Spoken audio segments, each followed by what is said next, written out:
Few Canadian athletes heading to Tokyo are as well known. Few have so many global expectations piling on. A college kid who showed promise on the track turned star sprinter. Then, in Rio de Janeiro, Andre de Grasse came home with 3 medals from 3 sprint events, including the marquee 100 meters. No Canadian has ever done that before. Time changes everything.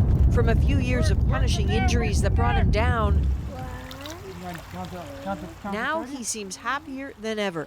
He's 26. He's a dad in a growing family.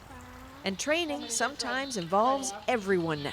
His mom, Beverly, has been staying with his family, helping out before he heads to Tokyo. And as much as he'll miss them, he knows he's going to work. He wants the one medal he's yet to wear, Olympic gold. We caught up with Andre de Grasse at his home in Florida. All right, so I just read your book. It didn't take me very long, I confess. It's great, you know, it's great talking about running and why you love it. And I started to count how many times in this book you talk about what it is like to hear the roar of the crowd. All right, so at one point you say, I look around the stadium, I feel all the people watching and cheering me on. I see Canadian flags waving. It's not happening, right? Like, this is not going to happen this time. What do you get from the energy of a crowd when you race? Yeah, it just brings out the best of me, and it's definitely been a huge adjustment this year for me.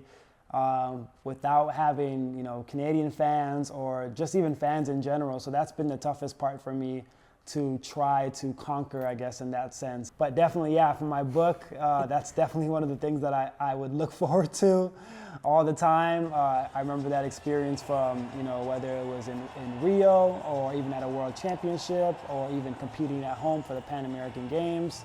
All those memories, it just brought out the best of me. So definitely, yeah, that's something I'm really gonna miss this time around.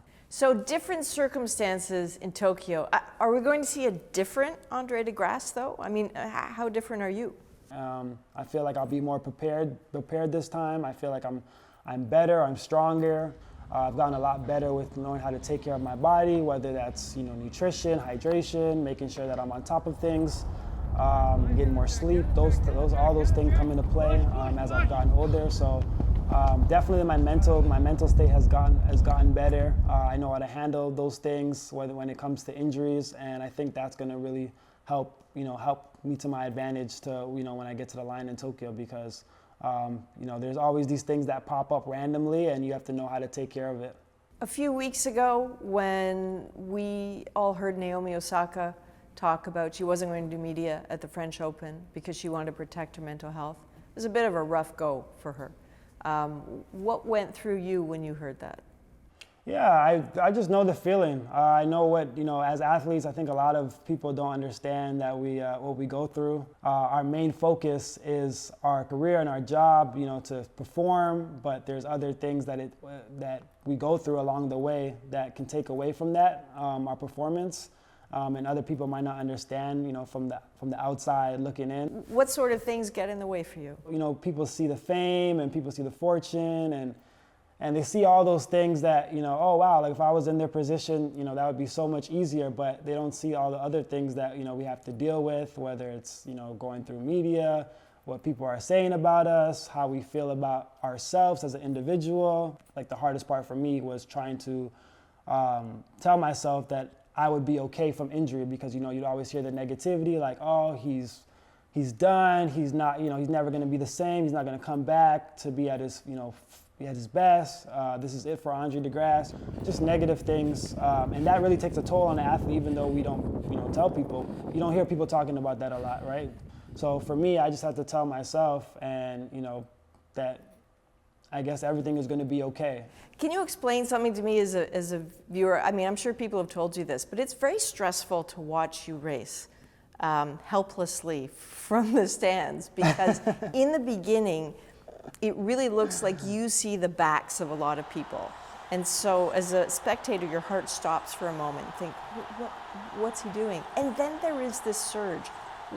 Can you break it down for me in those 9-ish seconds? What's happening with you?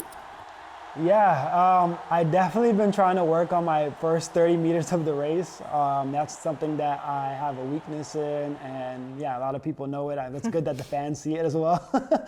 Even though some people love it, they always tell me like, oh man, I love when you just come from behind and win the race. But my intention is to hopefully be in the race from the start, and and hopefully just pass people along the way. So yeah, I mean, every day I feel like I'm getting better at it, but it just kind of just takes time, and I just have to continue to be patient.